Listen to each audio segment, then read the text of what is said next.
stuff.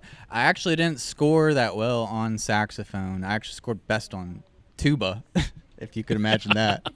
But the music teacher, she's like, well, I'll only let in the good-looking saxophone players. Oh, so, my gosh.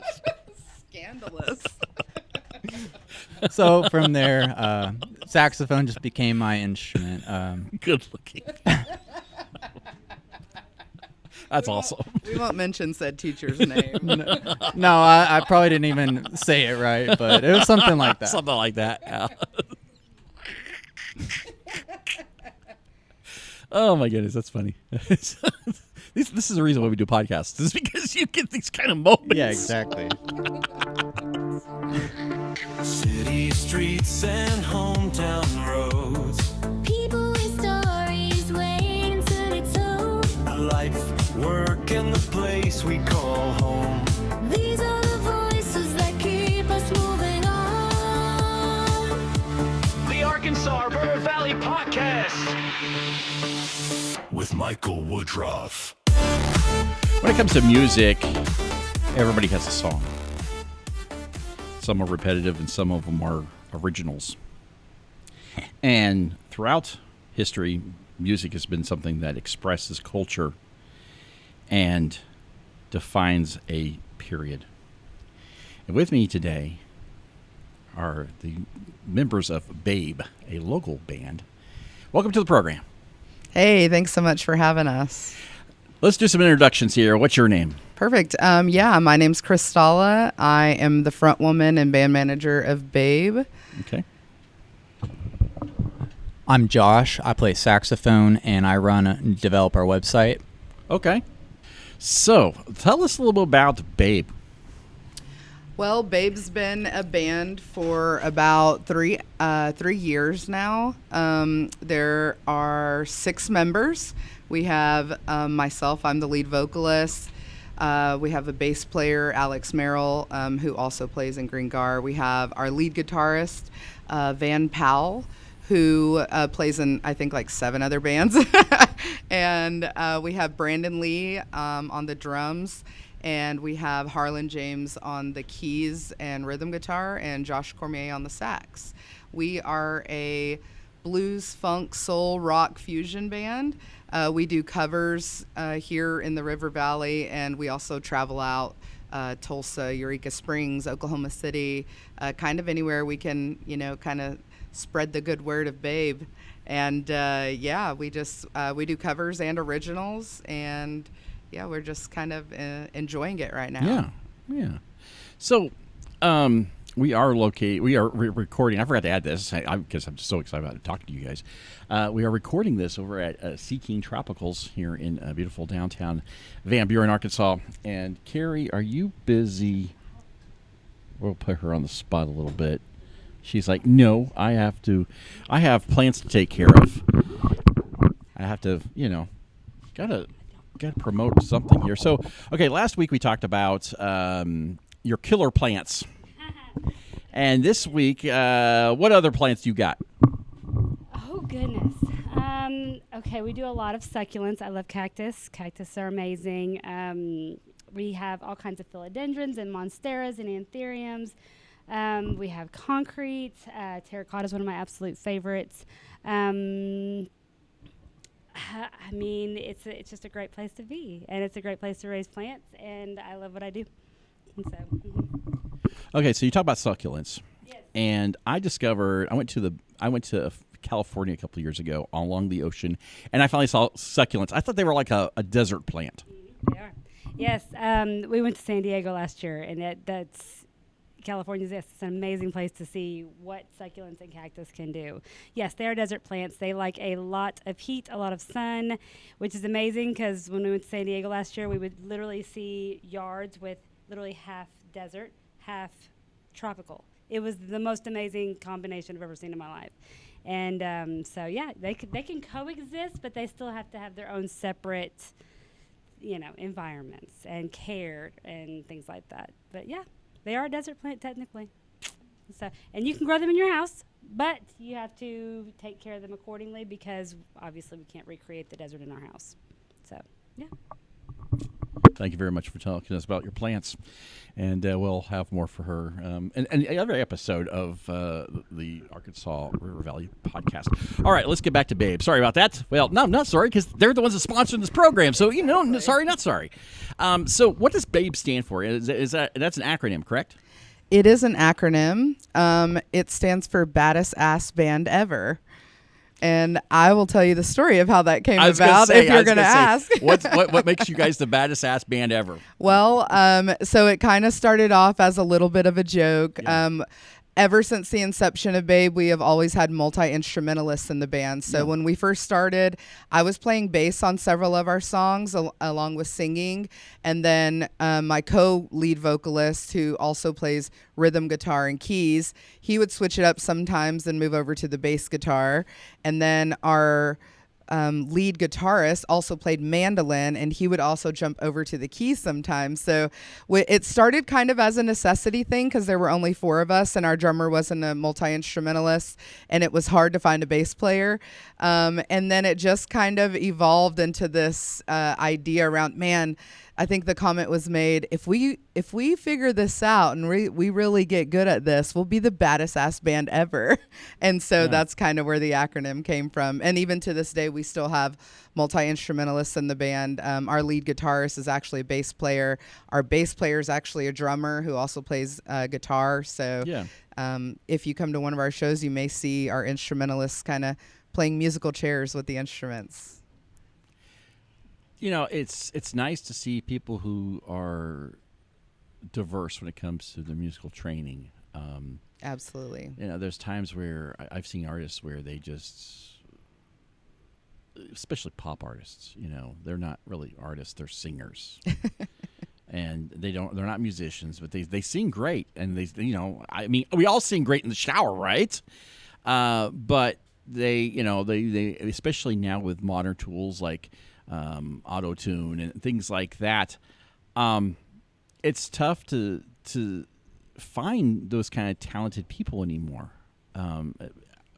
What are some of your thoughts on that? Absolutely. I was gonna say, one of the biggest it is one of the biggest problems around here, just because the River Valley is a smaller area.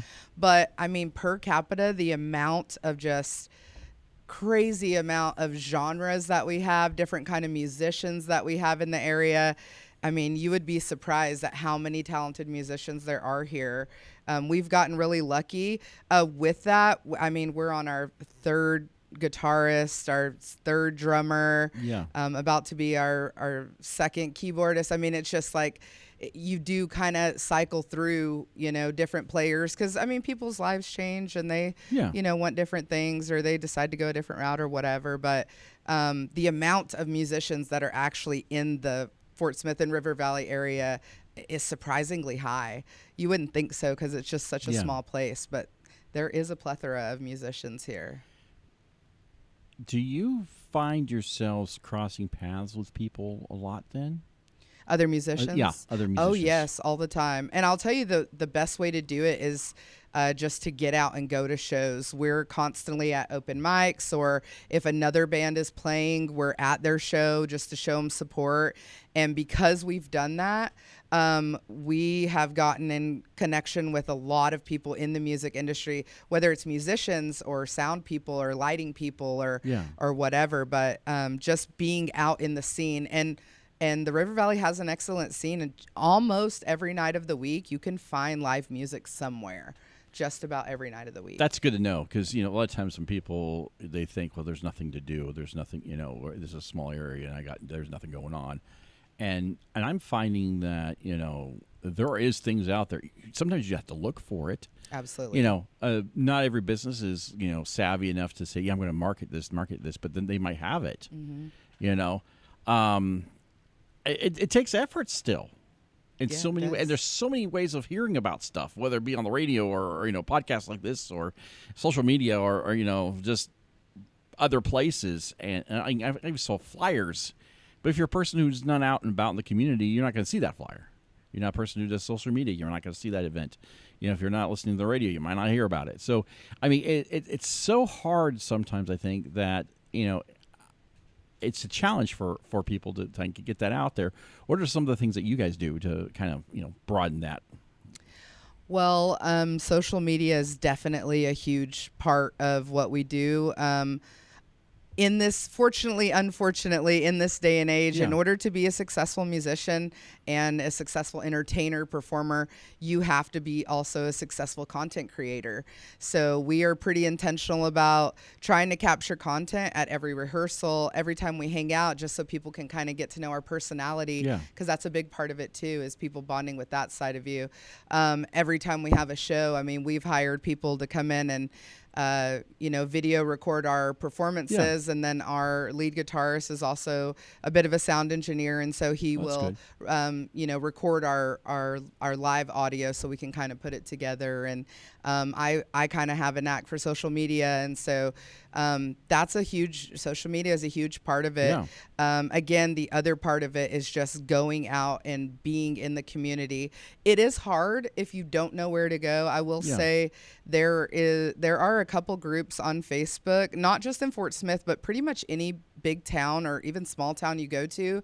If you will put in Fort Smith music or Van Buren music or River Valley music or Oklahoma music, you're going to find a group on Facebook that kind of caters to that. The big one for Fort Smith is the Fort Smith Music Scene Group, and every artist in this area is posting on there and letting you know, hey, this is where we're at.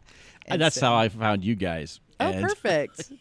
And I reached out to more than just you. You're the only ones who contacted me back, which was kind of cool. I was like, hey, all right. Hey, we're a very experimental band, even with our sound, which is why I call us more of a fusion band, because you'll listen to all 4 of our originals, and they all have a different feel. One has an indie feel, one has a reggae feel, one has a more of like a bluesy feel. And so it's... even in that, any opportunity we get to talk about, what we're passionate about, we're going to kind of jump on it. So we were excited when you reached out to us. Thank you so much. Well, I'm excited to have you guys here. Well, you sent me an email in return with a music clip. Tell us a little bit about that song, because we're going to play it right now. Oh, perfect. This song is called Washed in the River. It's our most recent release on our 4-song EP. This song I wrote... about a year ago, and it was kind of just it was summertime, and I was out at a creek, and just kind of realizing how renewed I felt after just kind of being in the creek, and then thinking back to my childhood. I kind of grew up with a rough childhood, and so I remember all it would take sometimes is just a quick trip out to the lake or the local fishing hole or swimming hole to kind of just renew and wash everything away. And I'm a little bit of I don't know what you call it, a woo-woo girl, a zodiac girl. Yeah, woo-woo is the right word. Yeah, I'm a little bit of a woo-woo girl. And so I totally believe in like the healing powers of, just natural waters. And so that's what the song was written about how it kind of renewed that for me as a kid. And I think as an adult, we kind of take it for advantage, we take advantage, or we take it for granted. And it just serves as a reminder to, like, if you're getting bogged down by the world and all of the heaviness that goes with it, like, get back out in nature, take a quick trip down to the creek, down to the river, soak yourself under, let it kind of just wash everything away. I promise you it will have an impact. So it's amazing how getting back to nature kind of resets everything. I'm telling you, just being in this plant shop now, and the energy in here is just, I know. It's electric. I joke about it all the time. It's, you can't have a bad day here at the plant shop. Yeah, you can't. You can't. And every time I come in through here, I'm like, I'm happy. And, even with her killer plants she's got. But she's not around, darn. But she's in the back probably doing inventory or something. But yeah, it's one of those things where, and the same thing with water. Every culture talks about water and that cleansingness and everything else. So anyway, we can go on and on about that and the philosophical aspects of it. But let's play the song. Sounds great. This is Washed in the River.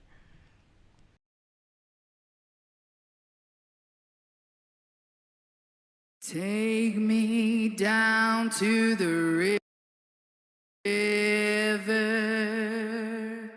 I wanna be. Take me down to the river. I wanna be washed and delivered. baptize my soul in that muddy hole. Take me down to the river.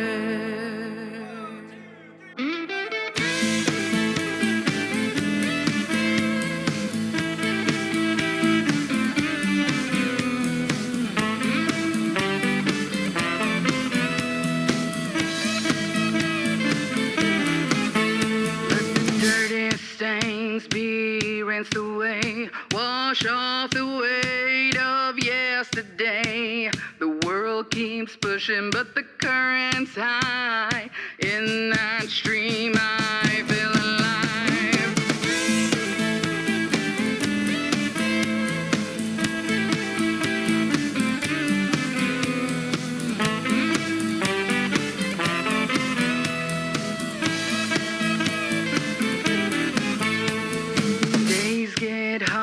The sun beats down. The water is sacred where peace is found.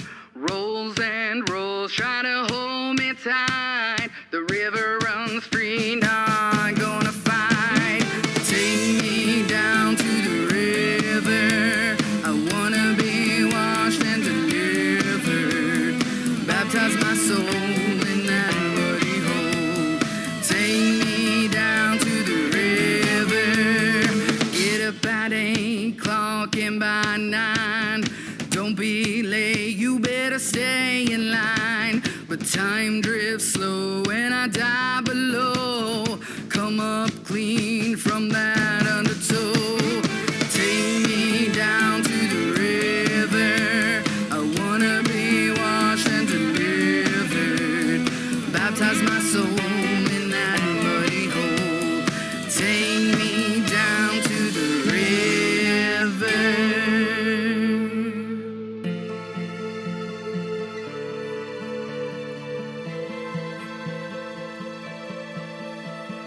when I was a child, the river, it felt so wide, like a place from the world I could hide. Let me go there, let it pull me in. The river's a place that I will never take for granted again. Take me down to the river. I wanna be washed and delivered. Baptize my soul in that muddy hole. Take me down to the river. I said it, take me down to the river. I wanna be washed and delivered. Baptize my soul in that muddy hole. Take me down to the river.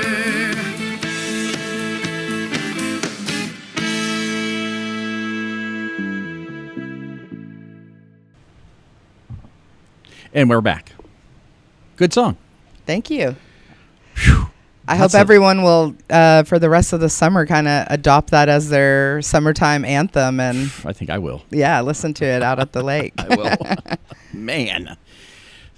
So how many songs have you written? I've written myself a lot of songs. I mean, I don't even know what the number is right now. I have personally only recorded 4 songs so far, though. Like I said, we've only been a band coming up on our 3rd year. And so really around that time is when I got into really wanting to put music to the songs that I have written. And I just got lucky enough to stumble into some musicians that kind of speak my language and were able to help me translate that into song form. Have you been playing music and doing any kind of music since you were a kid, or is this something you just recently? I've been singing my whole life since I was 5. I remember the first time my dad pulled me into the living room with all of his friends and had me sing "Always Be My Baby" by Mariah Carey. And after the applaud and just that feeling of ecstasy that kind of came over, even at 5 years old, I knew right then and there what I wanted to do and always wanted to be a performer. And then, life happens and gets in the way and you doubt yourself and you self-sabotage and, talk yourself out of chasing your dreams and ambitions. And then once the pandemic hit, I just kind of was like, you know what? Like, life is way too short to not do the thing that I'm passionate about. Isn't that funny how the pandemic was kind of a wake-up call for us? Oh, absolutely. Well, it forced us to sit still with ourselves. It did. It did. I remember sitting there in that pandemic, and at the time I was doing marketing, of course, but in Miami, Oklahoma, and I had a news program, and I had a bunch of other things. But at the same time, I was like, I should take some time off and go backpacking or do some travel. I didn't do any of that stuff. I wasted it. But I did marketing, and I did the videography stuff. Yeah. But I saw people online and in person, do the two extremes. They either wasted the time or they took it, like you said, they had a break and they took advantage of it. And boy, I tell you, and I was kind of in the middle, but that break, it was something we needed as a society, as a world. I think. We absolutely did. I think everyone needed to sit still with themselves. I mean, we can argue about, well, it hurt us and financially or whatever, but you know what? There's more to life than money. Yeah. Beyond all of that, and honestly, that's what a lot of our music is about. About getting beyond the surface level of. I mean, obviously, we all have to pay our bills and keep our light on and feed our children or whatever. Adults. Yeah, we have adults. Absolutely. Sure. But there's so much more to life than that, and that's if you listen to the lyrics of all of our songs, that's what it talks about is just truth and authenticity and. Chasing your passions and remembering that there's so much more to life than just all of this muck that's on the kind of on the surface level. Now, you ever talking about how you guys do cover songs? I'll be honest. I'm going to tease you a little bit and I never saw you guys perform, but I'm just going to. I've seen a lot of people do cover bands. Do you guys do Four Non Blondes? What's going on? It seems like every band that's got a female lead singer, that's like within about 5 or 6 songs, they're going to sing that. And also any Stevie Nicks thing that's out there too, because that's, it's a girl and it's, girl power. I mean, I get it, but it's like, oh my God, give me something else. Do you guys perform Stevie Nicks and Blondes and so stuff? we don't. Now, don't get me wrong. Stevie Nicks is my girl. As a fellow woo-woo girl. Oh, she's great. She's right up there with me. I love her. I will say we try our best. Eventually, we would like to just be doing all originals with maybe like the occasional cover that we're known for. Sure. But something that has attributed to a lot of our success and the reason why a lot of people follow us and like us is we kind of do obscure covers. We do covers that, maybe it went viral on TikTok or maybe it's got a little bit of movement on YouTube or whatever. Yeah. But it's not just like mainstream popular. Now, we do have a couple that we do. We have some that people just, they love Pride and Joy. They love, some of the classics. But we do ones that most people haven't heard of, but they're not so obscure that people can't just tap in and vibe with it. Or we'll do ones that we end up making popular in our area to cover. Yeah, that's happened too. So like what? Give me some examples. Well, one of them is "Colors" by the Black Pumas. I've never heard that song. Yeah, and after you listen to it, you'll fall in love with it. It's a great song. We started covering it, and now I think 4 other local bands cover it. And it was kind of an obscure song when we started covering it. Oh, so that has happened to us a couple of times with a couple different songs, which is cool. Just means that what we meant to do is serving its purpose, spread the word of good music. Well, and that's the thing is, and I remember I've heard bands, and I was just talking at a radio station for many years, and so for me, when I hear a song, I'm like, yeah, okay, they're going to play this, they're going to play that band. I mean, I could play a song bingo, and put it on there and have the bands on there and pretty much get close to it. But when a cover band comes out with something else, I'm like, oh my gosh, like I haven't heard that song in a long time, or that sounds familiar. Where did that come from? Was that on what was that? I love that because for me, it's like they're taking that extra step. They're not just opening up the playlist that they got from Spotify and say, oh, we're going to cover that. We're going to cover that. I really like it, especially when they start playing like B-sides and, those kinds of things.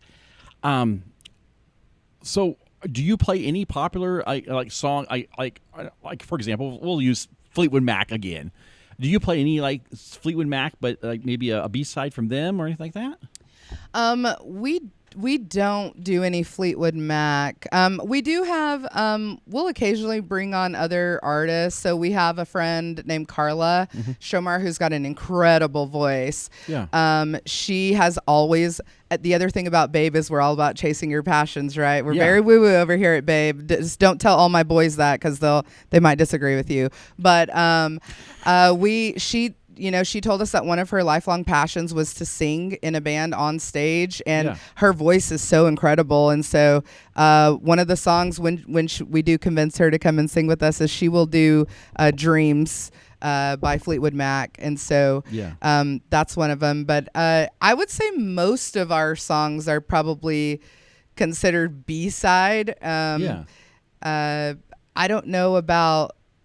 Can you think of like a Do you have specific any artists that that artists most people might that know? most people would know, and then Yeah. we do like a B-side song of theirs? I don't know. I feel like Sunny Days is already pretty popular for Alan Stone, right? Yeah, it is one of his more popular ones. And Alan Stone, I mean, he's pretty popular, but not super popular, I would say. So, Okay. Teddy Swims, for example, Okay, he yeah. does a song called "Lose Control." Everyone knows Yeah. that song. I know that song. We do a song by him called 911. That's probably one of his Okay. B-side songs, and Yeah. it's really funky. And now that we're doing that, we're kind of hearing it more and more around town and stuff. And so, yeah, I would say that's one. I of them. really dig Teddy Swims, but it's like they'll play like the same like couple songs by him on the radio, and you're like, oh come on, give me something else. Give me more. Yes, give me more. exactly.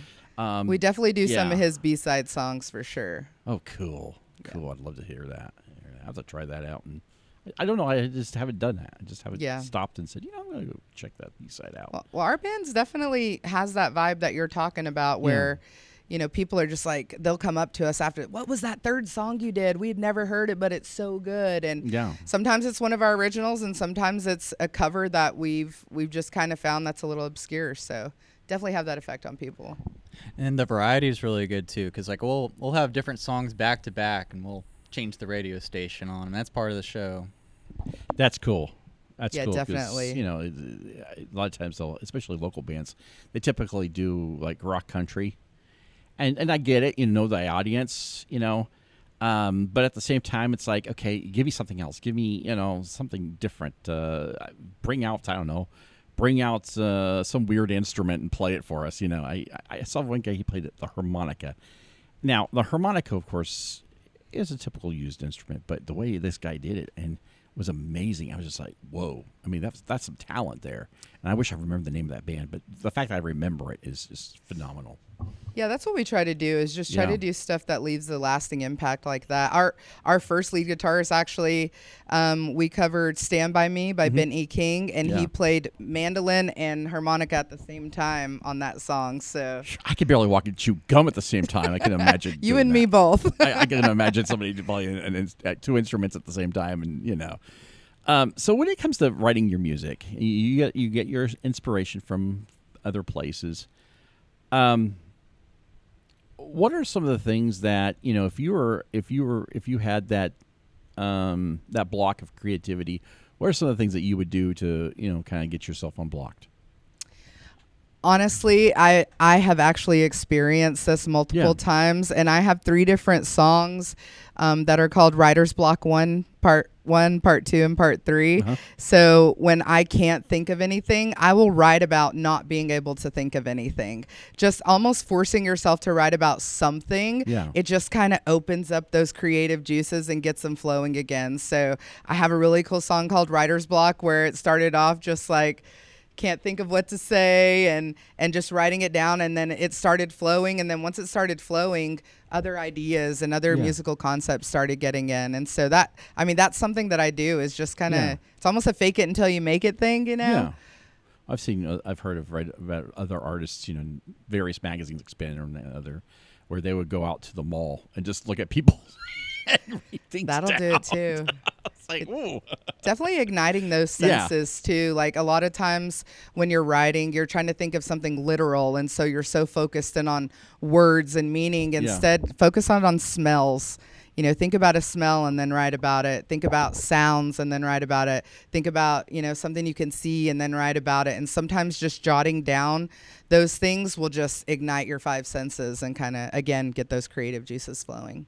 Now, are you the main songwriter for the band? Or? Currently, yes. Okay. Now, my lead guitarist recently joined us. Like I said, he's coming up on his 4th month, and he's a composer. And so we're about to really start deep diving into some composition. And I do write pretty much all the lyrics for the band, definitely.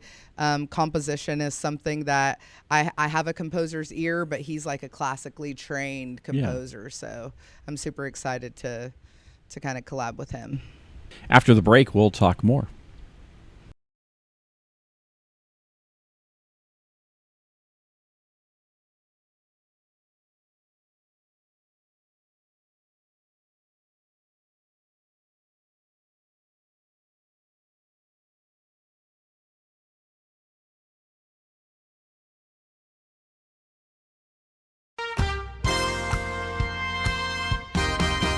Word of mouth can travel far, but it may not say who you are. Tell the world with purpose clear, so the right folks stop and hear. Your story strong, your message true. Put your business into view. WoodruffMedia.com. If you enjoyed this program and want to be a guest, send us a Facebook message or email Michael at woodruffmedia.com. We look forward to hearing from you. And we are back. Well, we've talked quite a bit and about music and everything else. Christella, you got a guy beside you. He hasn't said a whole lot. We're going to put him on the spot a little bit. Perfect. I love putting my boys on the spot. It's one of my favorite pastimes. Now, you play the saxophone, right? Yeah. What kind of saxophone do you play? Well, when I first joined B.A.B.E, I was on alto saxophone. Okay. That's just what I've had since I was in 7th grade. But they kind of encouraged me to go for the tenor saxophone just to kind of expand the range, and just people like the tenor sax solos a lot. I mean, they both have their place, but I have grown to like it a lot. Saxophone's one of those instruments is like, I remember growing up with, when I was a kid, we had there was a lot of bands that had saxophone in there. Well, I'm aging myself here. Huey Lewis and the News. And you had, there was a lot of bands. And then finally about the 90s, it kind of tapered off with like the Dave Matthews Band. And that was pretty much after that. That was it. And then I heard synth pop. That comes back around, and that has a lot of saxophone in it, which is kind of 80s like anyway. But so for you as a performer, what are you using this for? Well, it was it took getting used to, because locally a lot of the music is very guitar heavy, like a lot of the blues downtown is kind of like blues rock. Not a lot of horn players. They say all the good saxophone players go to Nashville around here. So I kind of had to start thinking like a guitarist, playing like those keys, and it really did force me to adapt. And then just over time, starting to circle back to listening to more saxophone players. And what's that like? I mean, because I've been to I saw a band called Midnight over in Tulsa, over at what's that place called? The Ballroom, King's Ballroom. Yeah. And when the saxophone player came out, everybody went crazy. Is that the same for you? Yeah, that happens. The sexy saxophone? Oh, yeah, we get that a lot. Even just seeing it, people get excited. They don't even have to play. Why is that? I mean, why is that? What's the allure of that? I think just as an instrument, it's just associated with coolness. It's shiny, that's why. it is a cool instrument. Yeah. I mean, I've never seen anybody... I've never seen like a nerdy dork guy play the saxophone. It's always been a cool guy. Well, now you have, because you've met Josh. He is a nerdy dork guy who plays the sexy saxophone. I'll take it. So it's not a way of picking up women, huh? It can be. It can be, okay. So what made you want to go into saxophone? So it was actually 6th grade when, you try out for In band, yeah. going into junior high or middle school, whatever you've got. And I really wasn't partial to anything. They talked about joining band, picking an instrument. In my head, I'm imagining like a football game with like a bunch of guitars and like bass guitars. Yeah. So really, I just wanted to pick an instrument that would let me play stuff that I hear, like pop culture stuff and all that. So I went in thinking trumpet or saxophone. Yeah, those are rock and roll instruments. Yeah, and they have you try out all the instruments and stuff. I actually didn't score that well on saxophone. I actually scored best on tuba, if you could imagine that. But the music teacher, she's like, well, I'll only let in the good-looking saxophone players. Oh, so, my gosh. Scandalous. So from there, saxophone just became my instrument. Good looking. That's awesome. We won't mention said teacher's name. No, I probably didn't even say it right, but it was something like that. Something like that. Yeah. Oh my goodness, that's funny. This is the reason why we do podcasts. This is because you get these kind of moments. Yeah, exactly. So what is that difference between playing for a career and playing for fun? I mean, are you guys making money doing this, or are you guys the starving artists? Well, we're definitely starving artists, but Yeah. we do make money. We do get paid. We are probably the biggest band in the River Valley right now as a 6-piece. Oh, really? Oh, Most wow. bands are 5-piece or less. Actually, more often than not, bands are 4-piece, which means we have to spread the pie a little bit farther, you know. But the goal is definitely to make enough money to kind of be able to do this full time, sustain ourselves at least more than we are now. That's kind of the difference. I mean, absolutely, you have to be having fun in order for it to be fun, in order for other people to have fun, and then people to want to pay you to do it. And so you just have to kind of find that balance. It takes a lot of work to get to fun, is the way that I kind of look at it. The investments made, I mean, I can relate to. I got video production equipment. Yeah. And I've got thousands and thousands of dollars invested in this. Have I earned it all back yet? No, not yet, but it's paid for, thankfully. Yeah. But the thing is you get that potential, that earning potential. And here you guys are. You've invested in saxophones and keyboards and all the other stuff. And hopefully you guys get your investment back. But so what's the future look like for B.A.B.E? The future looks like big stages and lots of original music release. Kind of getting our first album is going to be called The Book of B.A.B.E, and it's just about spreading the word of love and honesty and authenticity and truth and fun, honestly. So that is what the future looks like, is releasing more original music, playing to a crowd that's farther away and kind of more spread out, and just kind of letting our music be heard as often as possible, and being paid to do it. So you guys are your goal is to not be a regional band then? Correct. Something a little bit more. Yes. Yes. Yeah, we're going to need a B.A.B.E bus. Yeah, we're taking donations. You can find our link at babe.band. B.A.B.E bus. That sounds like fun. I'm getting myself in trouble.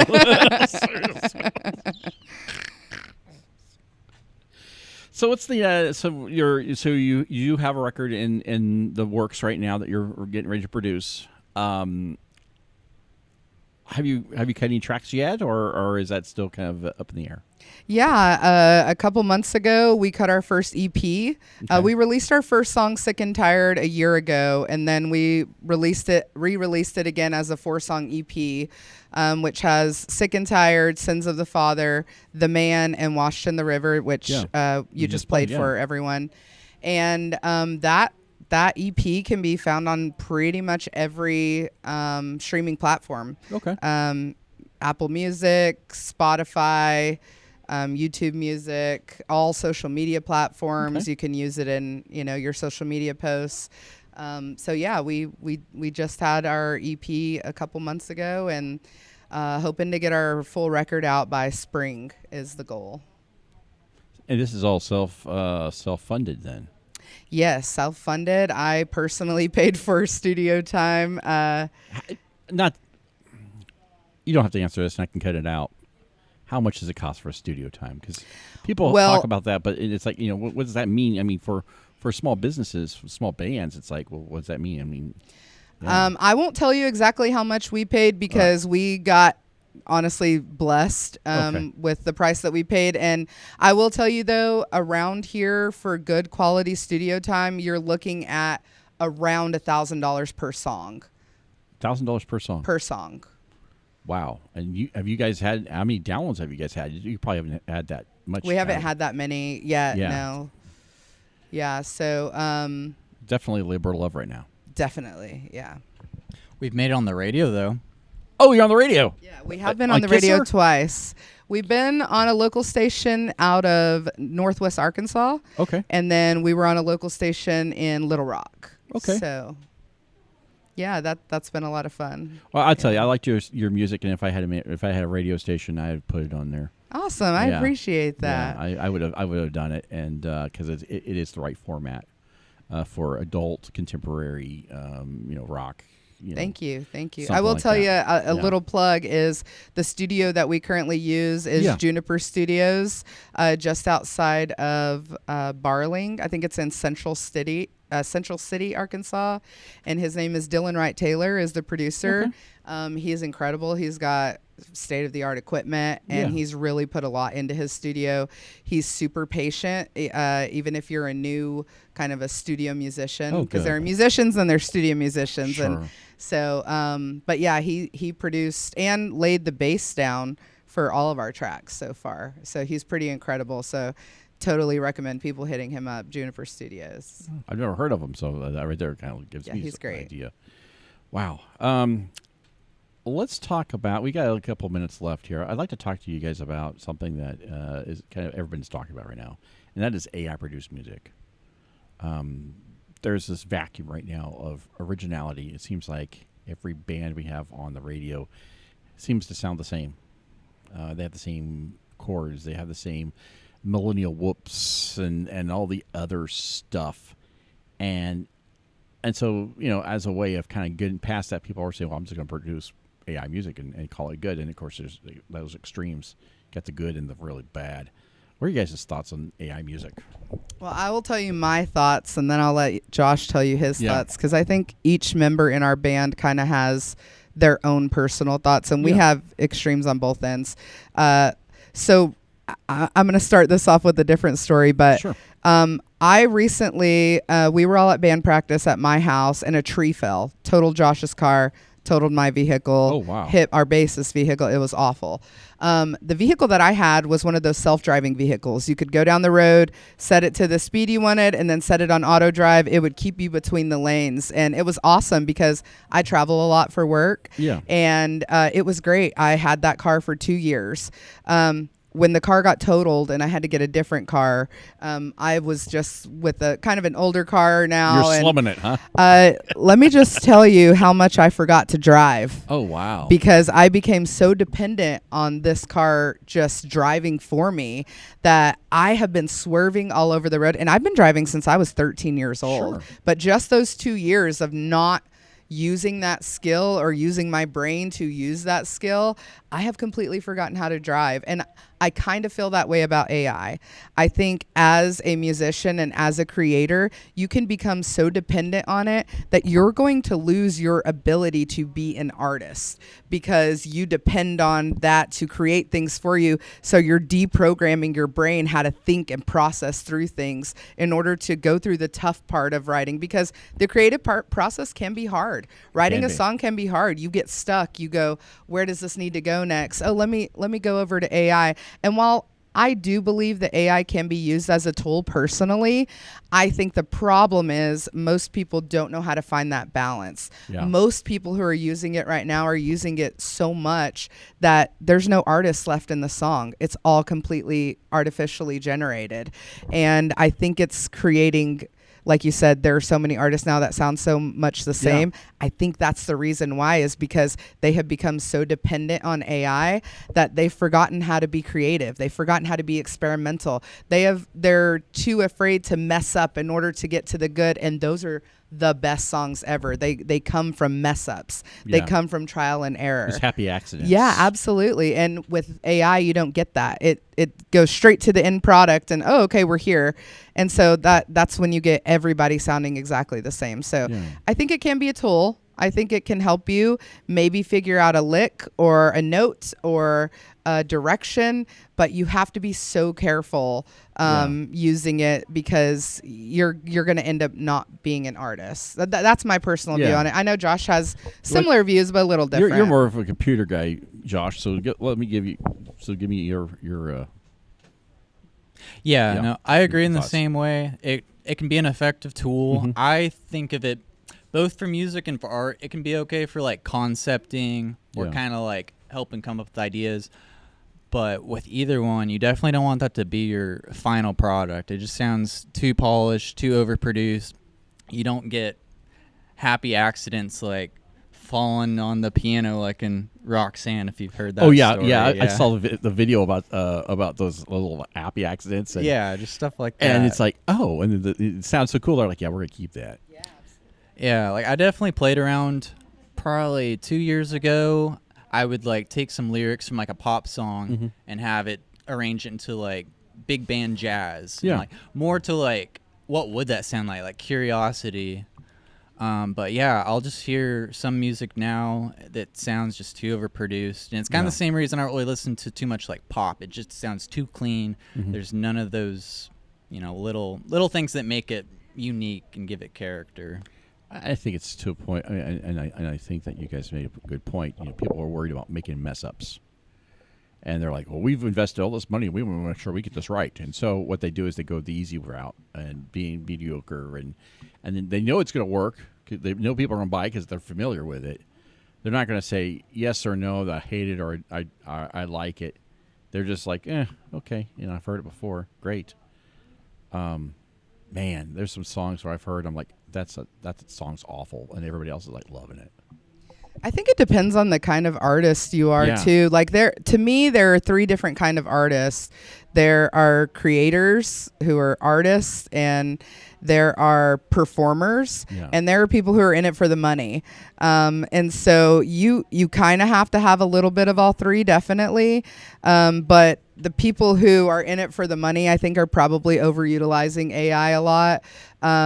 The performers, I mean, that's more of a live thing, so they could maybe use it as a tool to kind of get them in the groove that they want to be in. And then you have the creators and artists who are probably so far against it that they're like, don't even use it as a tool, don't use it at all. And so I think I probably fall in between the creator artist / entertainer aspect of it. I'd rather not use it at all, but I also understand that it can be used in that way. I've been playing with it lately, and I've just been playing with AI, everything AI for the past year.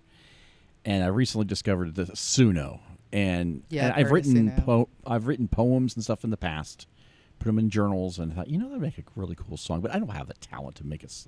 I'm like you, Josh. I took band in middle school. I played the clarinet though, and the clarinet is not a sexy instrument unless you're in New Orleans. Unless you're in New Orleans, right? Yeah, and maybe doing some ragtime or something. But I have yet to see. But I can't dismiss it because I know, like, Jethro Tull does the flute back in the 70s as rock and roll, and it was awesome. I mean, I could have been the Jethro Tull of the clarinet.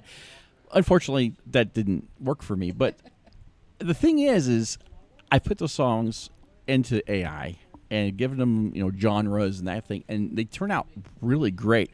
But the thing is, that's me. That's me saying, that's my word. It means something to me. But the average person probably says, yeah, who cares about that guy's stuff? But for me, it was kind of cool. But I know the novelty is going to wear off eventually. That's what it is. It's a toy.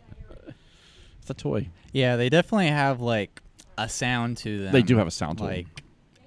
Because it's just such a blend of everything that it's been trained on too. Yeah.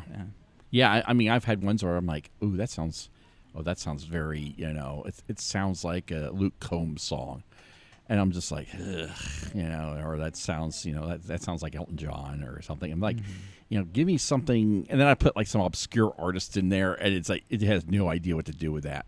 I'm like, okay, well, no, and it just gives me mediocre, even something more mediocre. Yeah, one discourse actually that's kind of been in our local music scene is using AI for flyers, like we talked about, as the final product. And it can be cost effective for a business, like I absolutely get that.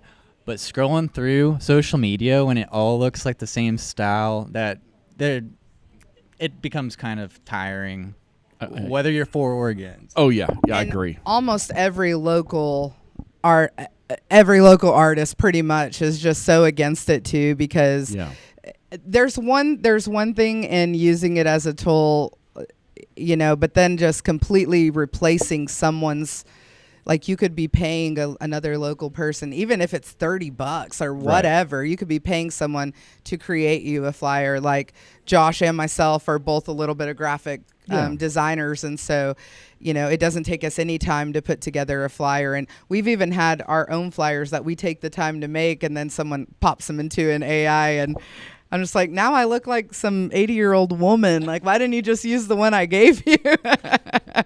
And there are a few artists that get very, very, very irate. I don't blame them. When you art use art. their image, in AI. And so, but it's just like, I understand it. I'm just hoping, like you said, that novelty will kind of wear off soon, because right now, every single establishment has the same exact font and the same exact concept on every single flyer. And I'll use AI. I mean, because I do marketing and I'm a one-man band. I'm not a graphic designer. I'm a videographer and by trade, and I produce commercials and that kind of thing. But the thing is I have my limitations, and so what I do is, okay, I'll put the stuff in there, I'll make the flyer, and then I'll tell AI, hey, jazz this up a little bit.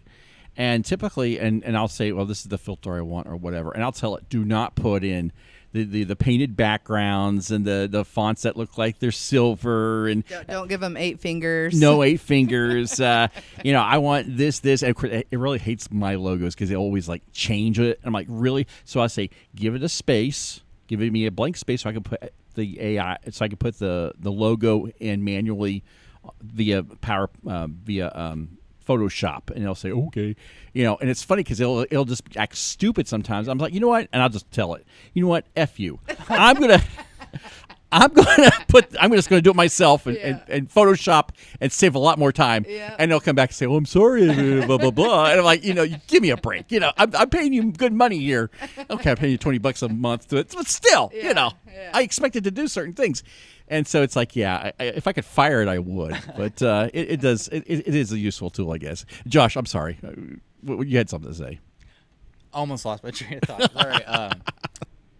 One of the fonts in the AI flyers that's used a lot, I actually happen to already have that on my Photoshop. So I actually used it in one of our flyers just to kind of catch that same attention. But it's like, oh, it's not AI, Yeah. And I think by you doing that may have been the first time that particular establishment didn't make an AI flyer out of the flyers, because he used some of the fonts that are used, but this particular establishment does AI for everything. And so they just used our original flyer that he made, and so it was kind of nice.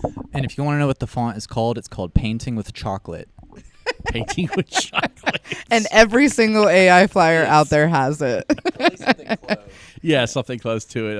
It was like D, and there was another one that he uses a lot of them, and I'm just like, oh my gosh, I would rather see it something in Comic Sans or Impact, at least at this point. At least I know it's original. Exactly. And I've seen people say, well, if it was just give me a handwritten flyer, I'd rather see that instead. Like, okay, fine, I can do that. My handwriting sucks. It'll stand out great.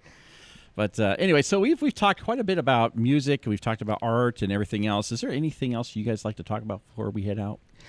I really just kind of wanted to name a few of the places that you can find local music at, and mostly just because the number one thing that you can do for everyone's like, how do we help? How do we Yeah. how do we bring more of this music and this richness and culture and diversity to Fort Smith and the River Valley? And the way that you do it is by getting out and supporting local businesses and local music. And you do that by showing up to these shows, putting $1 in the tip hat, buying a glass of Coca-Cola, like ordering a sandwich off the menu, whatever it is. Putting your time and energy into that goes so far. And so I wanted to name just a few of the places that if you don't know where to go, you're not on social media, and you're just trying to figure out how do I even get involved in the local music scene. We definitely need more venues, but some of the ones I'll name that kind of you can find so Heroes on Garrison Avenue. It's 21 and up, so this isn't an all ages venue. However, on Thursday through Saturday, you can find every genre from swamp blues to heavy metal to emo punk to pop to rockabilly, Americana, you name it. They pretty much cycle it through there at Heroes. That's a great venue to check out Thursday, Friday, and Saturdays. 906 Lounge. I love them. Smoking a lot of cigars over there. We love them too. Yeah. And honestly, Mel, who runs kind of the whole show, she is so passionate about powerhouse vocalists. So if you really want to find a show that like caters to powerhouse vocalists, I highly suggest you check out 906 on I think they start on Wednesdays, right? Wednesday through Saturday, something like that. It's Thursday, they got new artists. Friday, they usually have 2 shows, and then Saturday. Okay, so Thursday through Saturday. Diggs downtown in the Beautiful Bakery place, yeah. District. Destiny there that I think, don't quote me on this, but I think she co-owns that place and AJ's Oyster House. They have music on most Thursdays outdoors. At AJ's, yeah. And then down at the Bakery District, Thursday, Friday, Saturday, and sometimes Sundays. And they also host a blues jam out there once a month on a Sunday. Destiny is incredible for the local music scene. She supports local music. That's a great place to check out. There are a lot of places that most people don't know about. Most of your restaurants around here, JJ's, La Huerta, Newmeyer's Rib Room, and then there are other smaller places like Granddad's and Naughty Pie, Roosters on Garrison. You can find local music at any of these places. And again, if you're not on Facebook, if you are on Facebook, go check out Fort Smith Music Scene. It's going to have music all over the River Valley posted there. But that's the main message I kind of wanted to get across today, is just like the number one way you can help us, help your community, help local businesses, help music in the River Valley kind of thrive is literally by showing up to these shows. Yeah, I actually got into the local music scene by accident. I happened to go to a show at 906, and they was playing a lot of like classic rock stuff that I liked and some blues. Yeah. And I just kind of complimented them. I was like, man, I like all this music. Makes me want to go grab my sax, like kind of jokingly. And they're like, well, go grab it. So I was like, okay. So I played with them for like a couple of hours. No I'm way. glad That's a cool moment. I'm glad it wasn't recorded and I wasn't mic'd, because I probably would have embarrassed myself in hindsight. I've grown a lot since then. But that just ignited a fire under me to both seek out local music and to want to play with other people. Yeah. And then from the people I met there, I met the members of B.A.B.E. at a blues jam in Poto, and ever since I've just been playing with them. So sometimes you'll just find it by accident, and I was surprised how many people I've met through the music scene. Yeah, we went there looking for a bass player and left with a sax player. So Yeah, sometimes that happens. happy little accident. There we go. Well, thank you guys very much for being a part of our program, and we look forward to hearing more from you guys in the future. Thank you so much for having us, and you can follow us at www.B.A.B.E.band. Has links to all of our social media accounts and our original music and our upcoming shows. Thank you guys very much. Thank you. And dear listener, if you want to be part of our program, you can shoot me an email at michael@woodruffmedia.com. And the subject, just put podcast guest or just some kind of variation of that. And on top of that, if you are a local business, we would love to talk to you more about sponsoring this program.